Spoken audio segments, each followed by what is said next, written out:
Halo semuanya, perkenalkan nama saya Evelyn Diningrat dari kelas 9A SMPK Santa Ursula ND. Pada video kali ini saya akan menjelaskan tentang penyakit dan juga kelainan pada sistem reproduksi manusia beserta dengan upaya pencegahannya. Ingat ya teman-teman, yang akan dibahas pada video kali ini adalah upaya pencegahannya, karena mencegah itu lebih baik daripada mengobati. Pertama-tama, saya akan menjelaskan sedikit mengenai penyakit-penyakit yang dapat terjadi. Terdapat berbagai macam kelainan dan juga penyakit yang dapat terjadi pada sistem reproduksi manusia, yang pada akhirnya dapat menjadi sangat berbahaya bagi tubuh kita. Maka, kita pun harus mengetahui cara untuk menjaga kesehatan sistem reproduksi kita dari berbagai penyakit tersebut. Penyakit yang akan saya bahas adalah penyakit gonore, klamidia, dan juga penyakit sifilis, beserta dengan upaya pencegahannya. Penyakit yang pertama adalah penyakit gonore atau kencing nanah.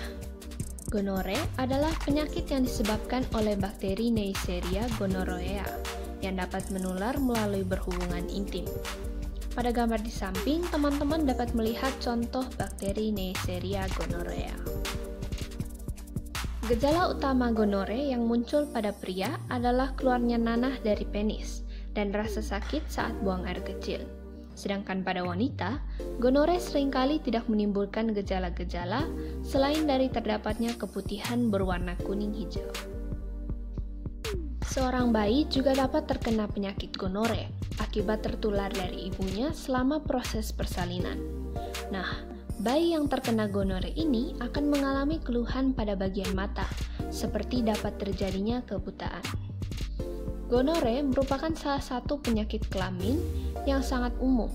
Namun, bakteri penyebab gonore ini dapat berpindah dan menginfeksi anggota tubuh yang lain, seperti mulut, tenggorokan, mata, dan juga anus. Biasanya, gejala-gejala penyakit gonore akan muncul dalam kurun waktu 10 hari setelah penderita terinfeksi penyakit.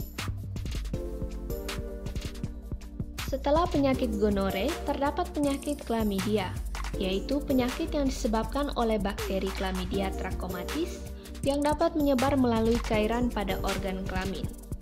Pada gambar ini, teman-teman dapat melihat contoh gambar bakteri Chlamydia trachomatis.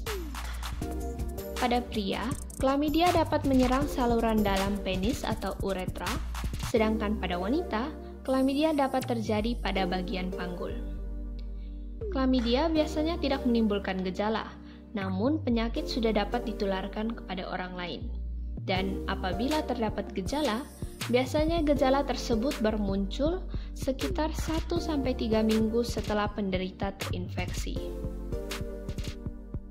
Apabila terdapat gejala yang dapat terjadi pada wanita adalah keputihan yang sangat bau, rasa terbakar ketika buang air kecil, dan sakit saat sedang berhubungan seksual, dan dapat mengalami pendarahan di bagian vagina sesudahnya.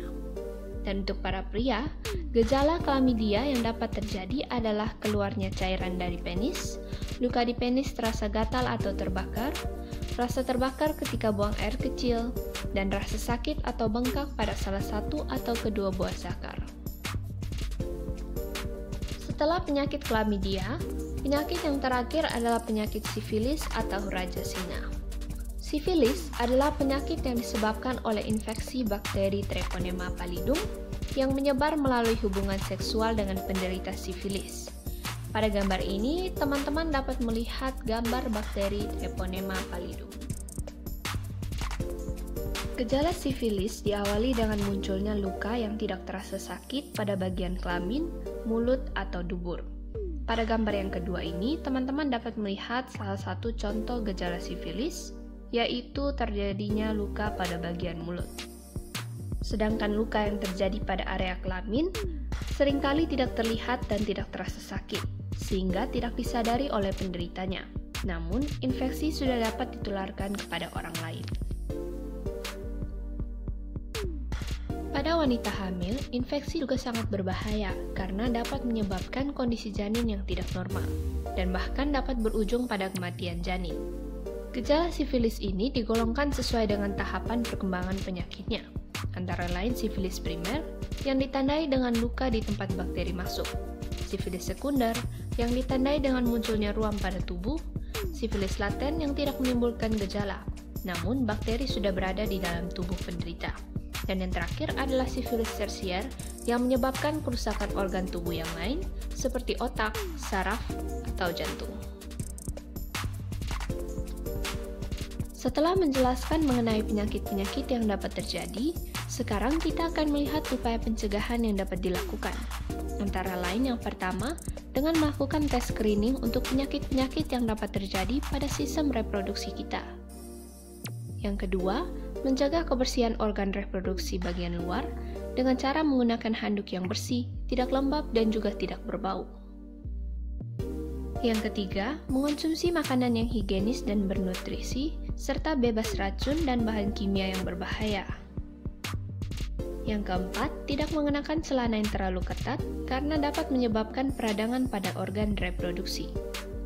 Yang kelima, mengenakan pakaian yang dapat menyerap keringat seperti yang berbahan katun untuk mencegah kondisi lembab yang dapat memicu perkembangbiakan bakteri.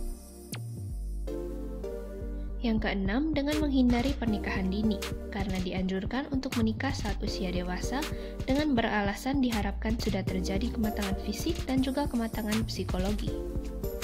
Yang ketujuh, berhubungan intim secara aman dengan cara menggunakan kondom dengan benar. Yang kedelapan, berhubungan intim dengan tidak terlalu sering berganti-ganti pasangan. 9. Tidak melakukan hubungan seks bebas karena beresiko tinggi terkena penyakit yang berbahaya. Dan yang terakhir, khususnya untuk para wanita, sebaiknya menghindari douching karena dapat meningkatkan resiko infeksi penyakit, terutama penyakit chlamydia. Sekian penjelasan saya mengenai penyakit dan juga kelainan yang dapat terjadi pada sistem reproduksi manusia, beserta dengan upaya pencegahannya. Semoga video kali ini dapat menjadi bermanfaat untuk kita semua, dan sampai jumpa lagi teman-teman.